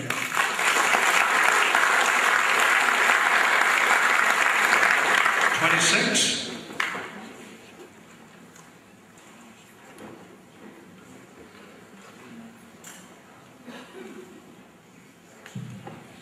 Good evening, Commissioner. Thank you very much for coming and listening to our concerns. My name is Tom Wheeler. I'm a resident here for about 4 years. I understand that the BC Ferries has a lot on their plate to operate the system and have the money to do that. And the only way that they can do it is by collecting fares or subsidizing routes through taxes or laying off people and minimizing the routes. The route that we have, see, first of all, how many people are just really concerned with the Highway 101 route here?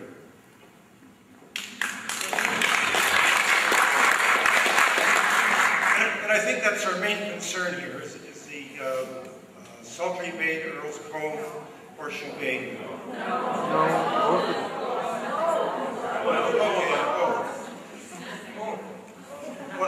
Seems to be a bit of a dispute on this. Bit of a dispute. All ferries, and they are expensive. I'm going to grant you that.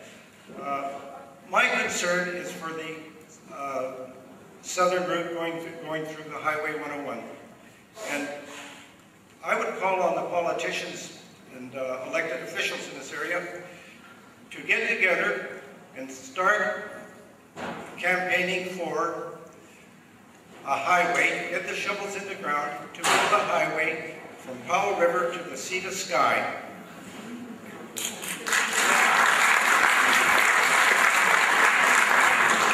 I think the ferries are very useful, okay? And in the meantime, until we can get that highway, I believe that there should be some kind of subsidy or reduced rate for this area. It is extremely expensive. The economics of this area, businesses here are falling apart, are really hard pressed to make a good business out of it. Mostly because people can't come here to support the business. Ferry rates are high. The cost of bringing goods and services in are extremely high. People are unable to travel from here to the interior or the lower mainland to conduct their business in a fair and economic way.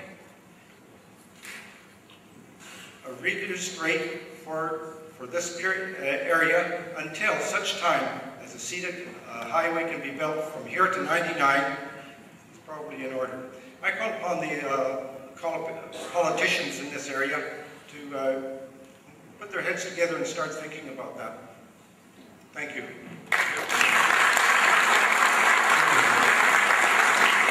At the moment, Don tells me that we've got 34 tickets out there and we've got about 20 minutes left.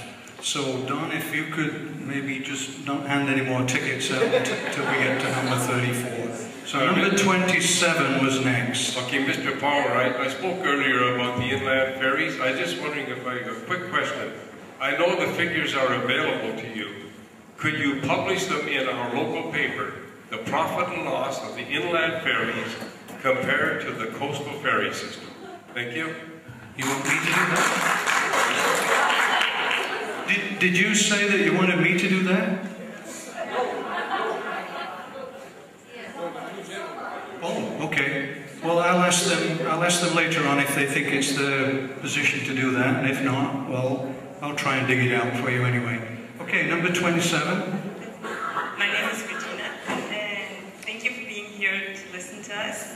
And I have a couple comments or suggestions to make.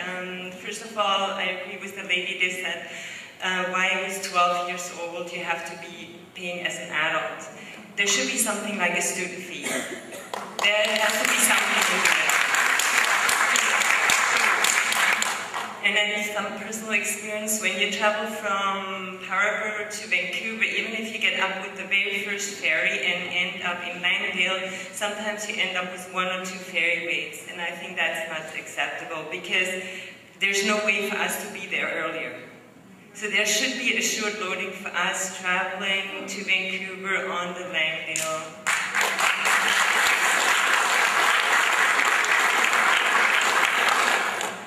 And third, a little story about Christmas time. I don't know whether you're aware how many students were stranded on the other side in Comox.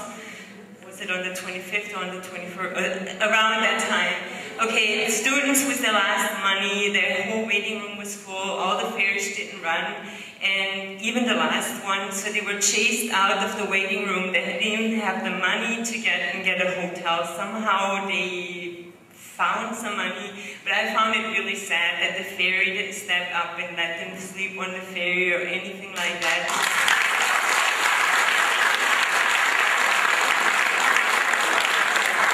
When it's a private company, you know, when airplanes are delayed, they put you up in really nice hotels, give you meals, those, I mean, I don't know whether you have been in Little River, you can't get food there. Once you're there, you're there. Okay? Thank you.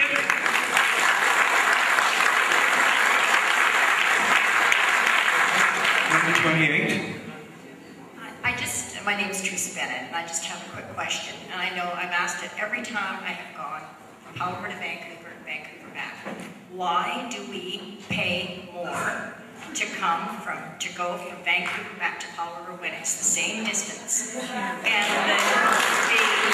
attendants at the ferry terminal at Horseshoe Bay always say to me, "Really? You do?" They don't have a clue. And I was told once it's the fuel surcharge. Well, why on a minor route are we paying fuel surcharge? Doesn't it make sense to put the fuel surcharge on the ferries that are busier? You know, more riders, more money. We're the ones that get stuck. But I've never been given the correct answer as to why it's a different rate, going and coming back. Sheldon, do you want to do that one? Honestly, he knows stuff better than I do on those detailed questions. So.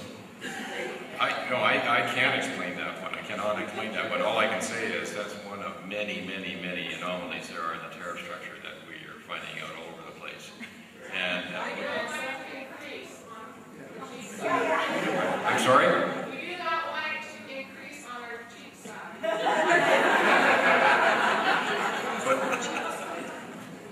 But we've made note of the fact that the tariff rationalization is something that should be looked at. I know the reason. It's because it costs more to operate Horseshoe Bay than it does Sultry Bay. That's what we were told. I was also told it was 2 separate routes the first time I asked. Okay, I think we're up to 28? 29. Okay. 29?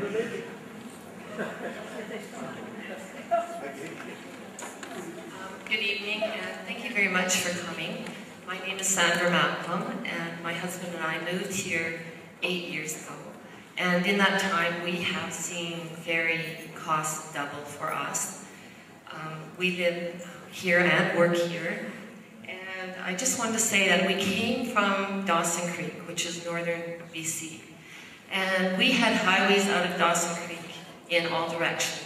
We went north. You could go north to Alaska, you could go to Alberta, you could go to the north coast, you could go to the south coast. And we never paid any more taxes to drive those highways. We weren't charged any money to drive those highways. And if you've ever lived in northern BC, you know what the roads are like up there. There's huge maintenance costs and ice and snow removal. The highways in the Pine Pass just had to be rebuilt from flooding. And nobody pays any extra money for that. The Coquihalla when it was built, they charged a toll to drive that until it was paid off. And once that was paid off, the people don't pay any more to drive that. Yet there's still huge maintenance costs to drive that highway in order to keep it clear of snow and ice and constant maintenance. My point also is, I guess, to get rid of the BC Ferries Act, but I'm confused in the fact that the BC Ferries Act was created to make BC Ferries Corporation. Is that right? A private company? Yep. That private company has shareholders. One shareholder, which is the BC government. Correct. No public people can buy shares in that company. No. So it will be a hard sell to get the government to scrap that BC Ferries Act.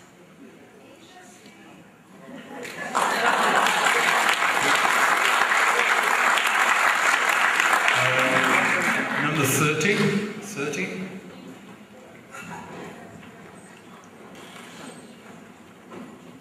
Hi, I'm Joanne Holmgren.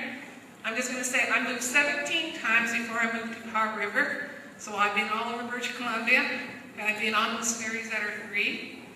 But what gets me is this town is such a beautiful town. My children have all grown up here. They played sports. We have to pay the same rights like my children. One plays hockey, so every weekend you had to pay the payment going back and forth. There was nothing that the sports people could get discounts in. There's a lot of things. We need to be able to have cost factors so that we have young families move back to Powell River, because as you guys were saying, the people that are going to buy flowers and all the new stuff and keep the businesses are the young people. people like I'm 55, we're not buying anything like we used to buy. We have enough stuff in our house. And it's reality. And the businesses, like I had a son that had a business and it went out of business. One of the reasons is because he couldn't get enough young people into his, to keep the flow. If you look at our businesses, they come and go very fast. I just watched on Marine how many businesses come and go is because of the cost factor of shipping back and forth, the insurance that our stuff is going back and forth. At Christmas time, by the way, I had my daughter, well, say at least 8 people involved at that night. They flew in from Calgary. There was no place for, they didn't have coffee or anything brought from the ferry system. People from Courtney and Comox brought the food in, okay? They were stuck there for hours and hours, and I understand that because we can't do anything about the weather. I'd rather have them safe on that side than come over and back down.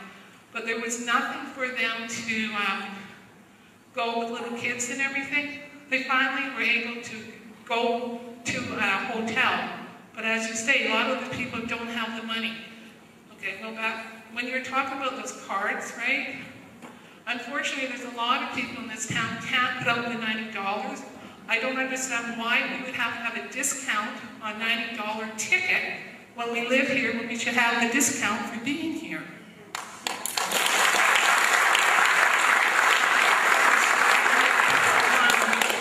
The only problem with that card is when you put the $90 in, the corporation keeps the percentage. Like it keeps going like a credit card, so it has that money sitting there all the time.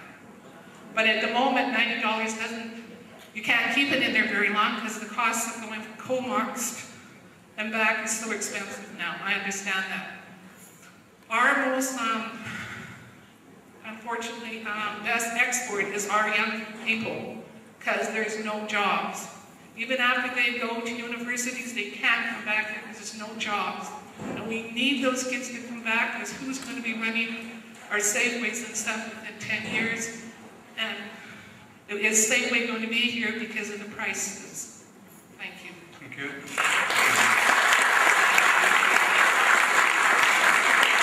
Okay, we've got 4 more. 31.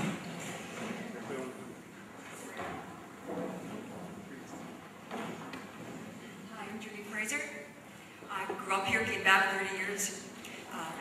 For 30 years, came back. I question the Ferry Act, of course.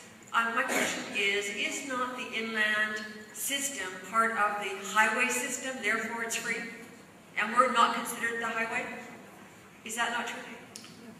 You know, my understanding of the history of that is not deep, but I gather it goes back to some agreement related to the construction of dams and promises that were made at the time. So that's all I know about the history of it. Because I was always told it was the Department of Highways when there was a Department of Highways. The other point, of course, is that it should be scrubbed, but I question in the ferry scheduling where it says that the Salter Bay to Earls Cove ferry and the United Dental Horseshoe Bay ferry are not guaranteed to connect, that they are really not the same system. And the other is, it is important that we do get on for medical appointments, if not for everybody else's travel. Yep. And I know that the Tsawwassen to Gulf Islands has, what, 4 or 5 stops, and they have a ticket to get in the car. I mean, I've been doing that since the 70s. And I know that a group from Horseshoe Bay coming back late, when the ferry was late, actually they put the Powell River people on the ferry first to get off first. So it definitely can be done. I think that's very important, that we not be diminished in that way. Also, that accountability is huge. Before the new ferry came on to Salter Bay Earls Cove, I was coming back and didn't get on even though the ramps hadn't gone down. And the car in front of me squealed off. He came back after I came back, and he said this is the same time, twice that day, they didn't put the ramps down. So I asked to speak to the captain about it. And I was told that there are overheights. And I said, well, there weren't any overheights. It was amazing. There were no commercial vehicles that day. The biggest vehicle was a camper. And I know where the cutoff lane was to that ferry, having been the second car once to be cut off. So then I was told that, well, there were vehicles that were extra wide. And I said, no, there weren't vehicles that are extra wide. This is ridiculous. I said, does this not have to do with the bonus for being on time? I really think there does need to be accountability here. So then I asked to speak to the person who loaded the cars. And I was told I couldn't speak to him because he was now steering the ferry. But I really do think we need accountability. Thank you. Thank you.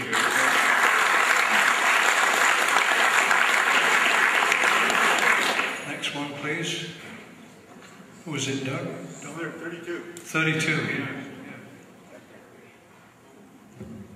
Good evening. Thank you very much for being here tonight. My name is Helen DeGregory, and I just want to comment on the ferries that are being changed out for winter here. They're saying it's going to be 3 months. It sounds to me like it's going to be more than 3 months with what they're doing. My big concern with what's going to be coming here is the Chilliwack and safety. I think that we all know about the Chilliwack and safety. You know what happened last year. And for seniors and for people who are with disabilities on that rocking Chilliwack, it is damn dangerous to be on that boat if there's a little bit of weather. And I think it's very unfair to this area that we have to have that Chilliwack on instead of a better ship.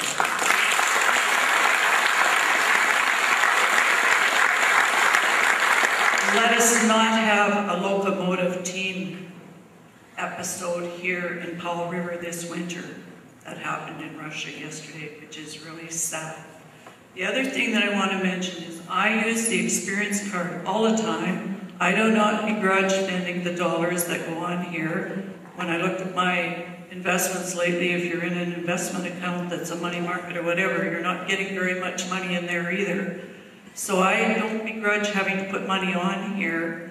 I did use this experience card for my children to come and visit us this summer, and they were able to use it at Duke Point.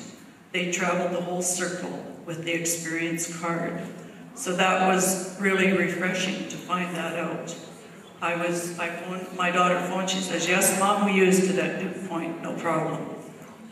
On a good news story, the ferry lost on this one. We had friends visit us in June. They bought a Circle Pack. Somebody screwed up in Tawasin. They ended up having to pay because somebody was very rude to them at Comox, and they were told that the Circle Pack was not complete. They were from Alberta. They didn't know the difference, whether it was complete or not. The lady at Comox said, you pay. That's not a complete Circle Pack.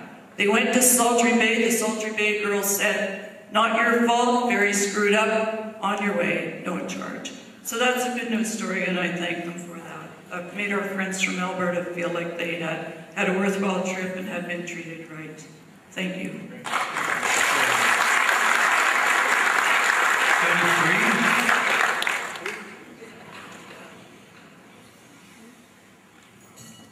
Hi, thanks for coming.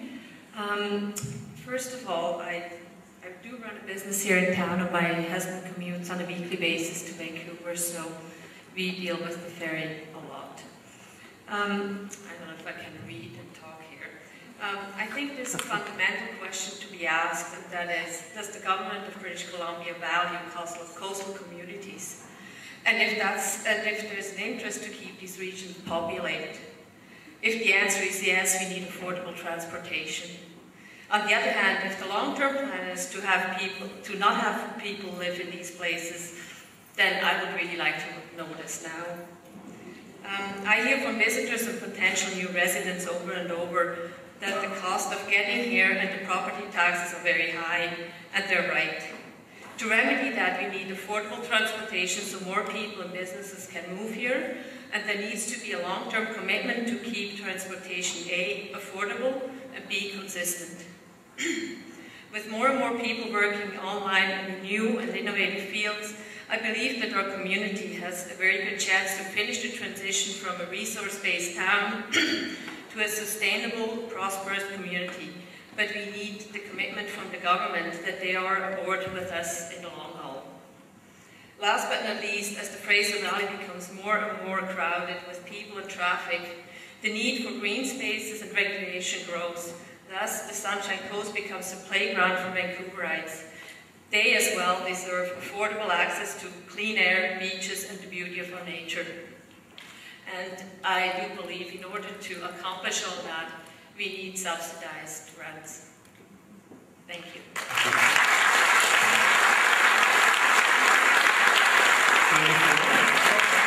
That's it, Paul. Is that it? That's it. Oh.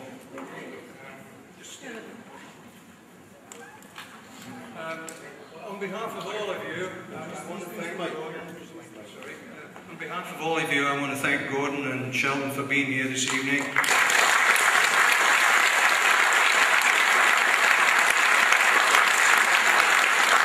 As one gentleman said, start writing those letters, it's never too late. So thank you very much indeed, ladies and gentlemen. And just before you leave, I want to thank Colin for stepping up with no notice. Brave man. Really appreciate it.